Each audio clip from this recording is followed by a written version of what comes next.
Hey there! So today we have another review.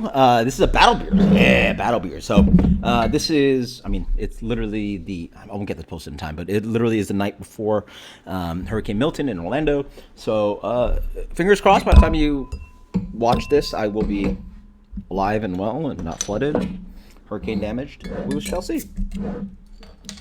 But I found this at the store. Yeah, couldn't do a IPA battle beers for you guys because Total Wine sucks. But porters, and now we got Imperial Stouts. So, Is there no can? Oh, I have no clue. Four.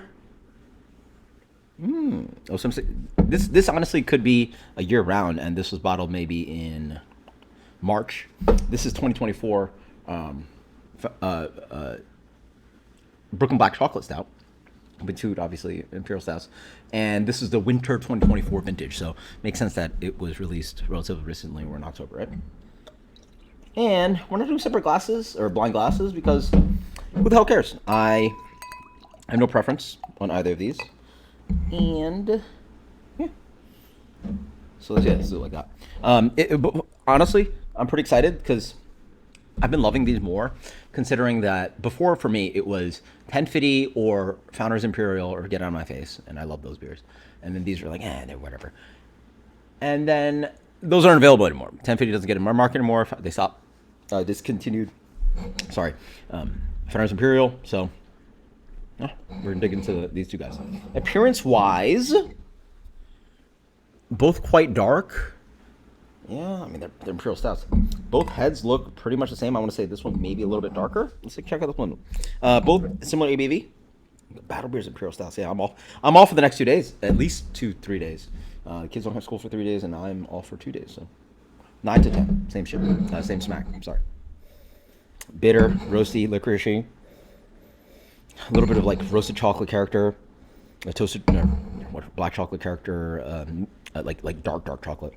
Cacao, light fruitiness, a little bit of like ester character, a little bit of that kind of like maybe light banana thing, almost like a tropical stout with a little bit of like ester formation. Smells pretty good. Cheers. I'm a little cold. Yeah, a little cold. I just pulled it out of the fridge. I'll let more for a few minutes, but not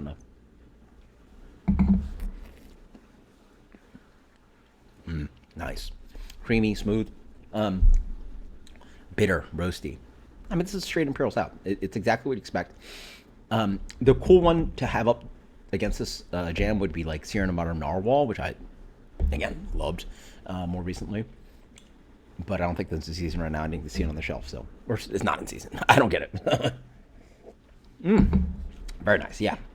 Big roast, big licorice, very bitter.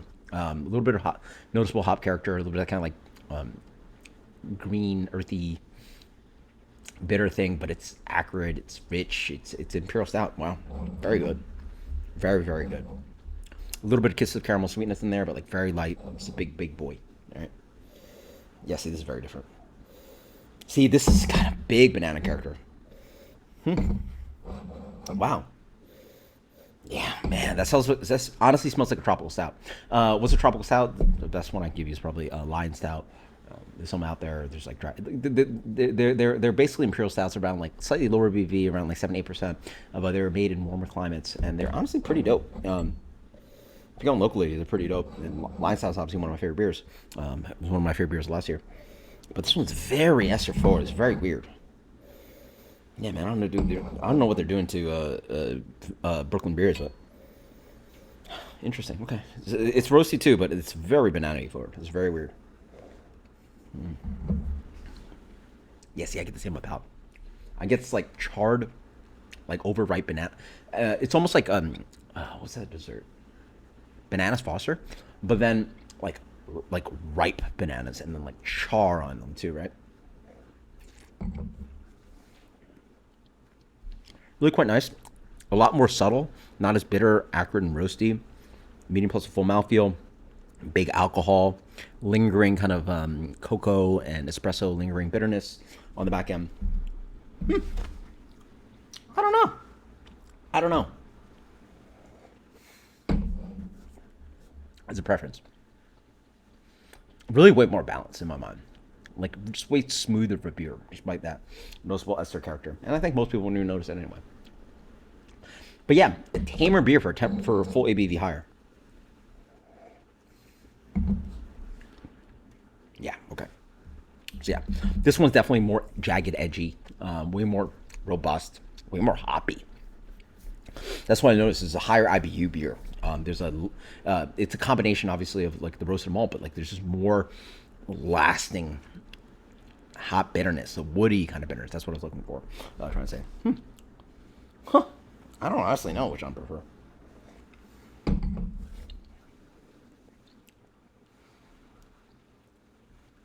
Depends on your night.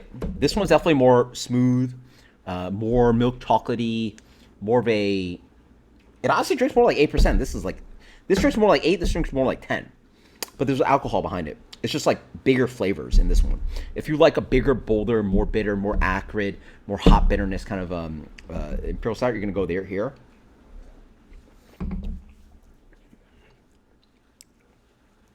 And it's not to say that this beer is still not somewhat dry and bitter and roasty and ashy.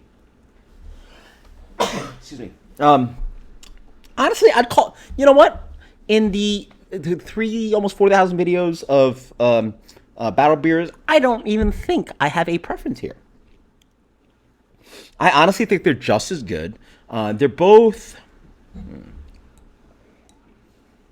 I do love the imperial stouts, so they're both like A-ish, maybe A plus. I don't know. It's maybe a little stretch. A. I think I might have given this an A plus recently, but they're both like A plus beers. I love imperial stouts. I just don't know what it is. I like the big roasty flavors. I think if you're gonna drink something dark, I want it to be at this ABV. You know, I just been always a Guinness hater for my a large portion of my life, and I've been growing to love that beer a little bit more with some time. But you know, let's try Cuvée. And what does that Cuvée taste like? All right, try this guy. Bam. Oh. I try and take a little bit more of this guy just to make it balance, but that's a bitter beer. Preference might honestly go to that one, but I think again, it depends on time and place, and just listen to me on that one. I personally don't have a preference.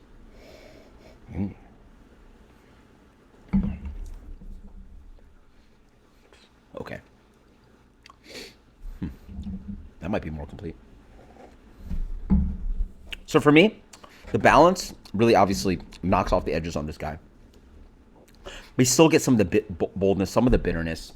It still lasts on the palate, but you get all those like valleys and peaks sort of filled out, right? Like sort of like, again, I always describe an experience of beer as a roller coaster ride. So when you have the bigger kind of rides, it sort of makes the experience a little bit jagged, and it can be a good thing.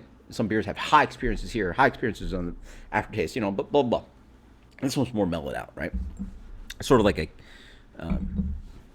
I guess a roller coaster can be a good analogy, but also like skiing, sort of like sitting on the bunny slope, just chilling versus like, you know, boom, boom, boom, all this crazy stuff going on. Yeah, it's good. That's good. It really accentuates this kind of like sweet mocha thing that wasn't getting in either beer. This one's a little too soft.